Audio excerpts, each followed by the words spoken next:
Saya membaca peringatan Prof. Emil Salim sejak SD. Hari ini saya menyaksikan sawit, tambang, dan banjir sebagai jawabannya. Teman-teman, tahun 1988 saat saya masih kelas 5 SD, saya membaca sebuah buku yang hari ini terasa seperti catatan kaki dari masa depan Indonesia. Judulnya Pembangunan Berwawasan Lingkungan, karya Prof. Emil Salim. Sampulnya begini. Ya kan? Nah, saat itu Prof. Emil Salim bukan aktivis LSM, bukan oposisi, bukan komentator pinggir jalan. Ia adalah Menteri Negara Lingkungan Hidup Republik Indonesia. Seorang ekonom yang berbicara tentang sesuatu yang belum menjadi kosakata publik di masa itu, seperti daya dukung lingkungan, tata kelola pembangunan, dan hak generasi yang belum lahir. Bahkan dalam buku Pembangunan Berwawasan Lingkungan itu dapat disimpulkan sang guru besar yang pemerhati guru lingkungan itu menegaskan bahwa itu bukan sekedar buku, melainkan panduan negara ini untuk manifesto moral pembangunan, kemudian peringatan keras bagi negara dalam membuat kebijakan agar pengelolaan lingkungan harus melewati proses AMDAL yang ketat dan lebih mengutamakan pelestarian hutan ketimbang keuntungan ekonomi. Kemudian di buku itu juga merupakan warisan intelektual yang sayangnya sering diabaikan, di mana negara harus memikirkan hak hidup anak yang masih dalam kandungan, bahkan jaminan generasi masa depan, bukan untuk kepentingan sesaat. Itulah sebabnya saya sangat menyarankan agar Presiden wajib membaca buku ini dan menteri-menteri terkait dengan penyebab bencana Sumatera hari ini wajib baca buku ini. Ya, Menteri KLH, Menteri Kehutanan, Menteri Energi Sumber Daya Mineral, dan Menteri PUPR.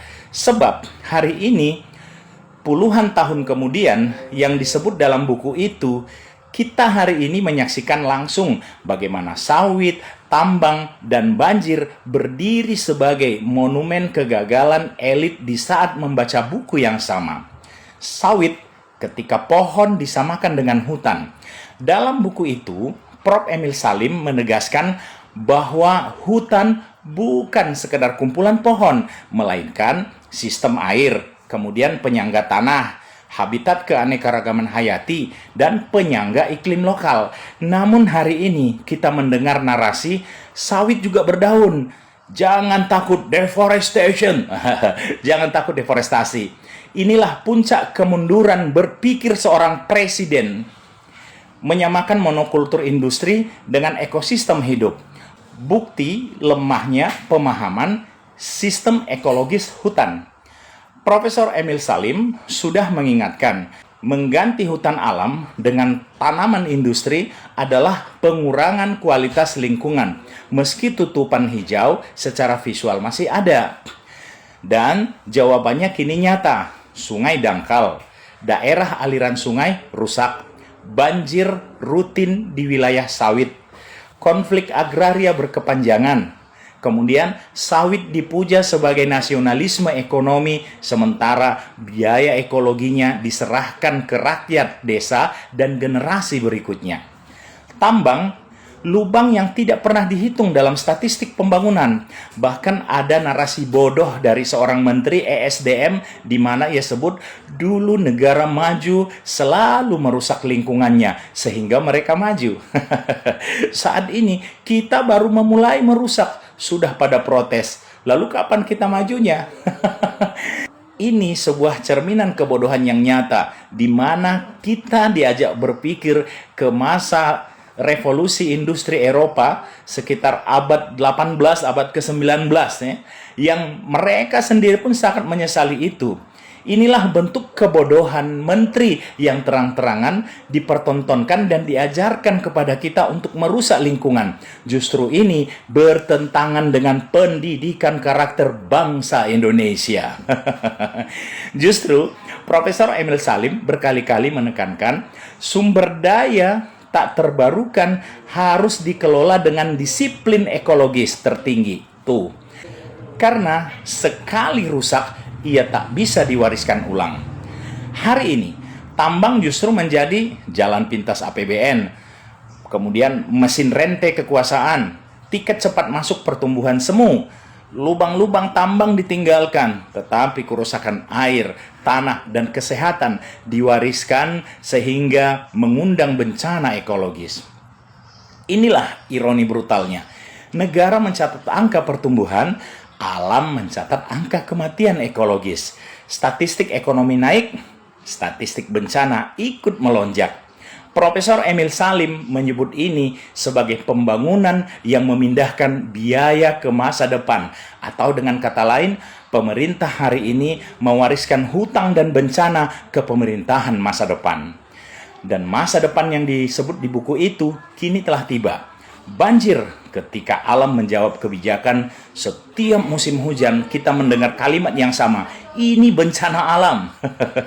Padahal Prof. Emil Salim sejak puluhan tahun lalu sudah menulis banjir bukan peristiwa alam semata, tetapi cermin dari salah urus tata ruang dan eksploitasi di hulu. Hari ini, banjir bandang di wilayah hutan gundul, daerah tambang, dan kawasan sawit bukan kejutan. Ia adalah laporan tahunan dari alam yang tidak pernah dibaca serius oleh pembuat kebijakan. Dan herannya, sudah agenda tahunan, tapi abai dengan mitigasi, bahkan abai pula penanganan korban bencana seperti yang kita saksikan hari ini.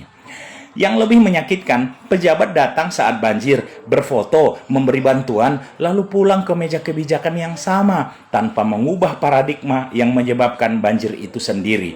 Miris bukan? Profesor Emil Salim menghitung generasi yang belum lahir. Elit saat ini menghitung luas konsesi. Disinilah perbedaan paling telanjang. Prof. Emil Salim menghitung daya dukung lingkungan, menghitung generasi mendatang, menghitung resiko jangka panjang.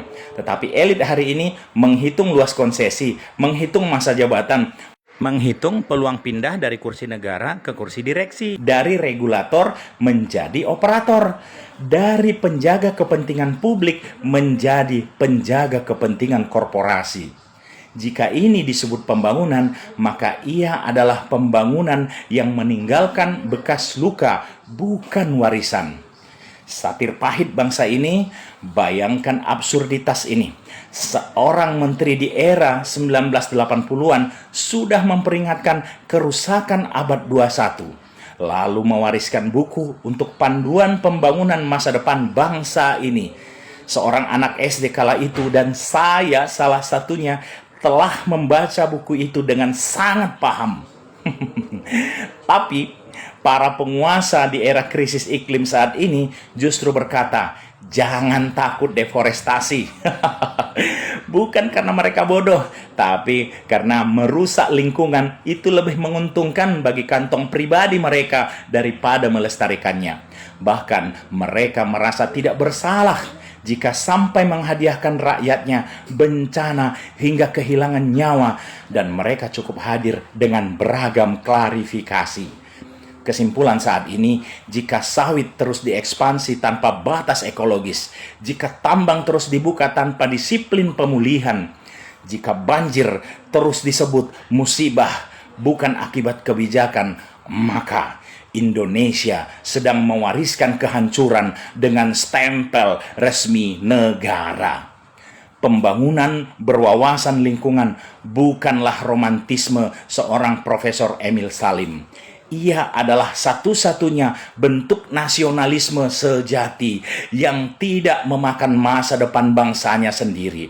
Dan sejarah kelak tidak akan bertanya siapa yang paling keras bicara kedaulatan hingga gebrak-gebrak meja sambil teriak-teriak, melainkan siapa yang meninggalkan tanah yang masih bisa dihuni dengan layak oleh anak cucu.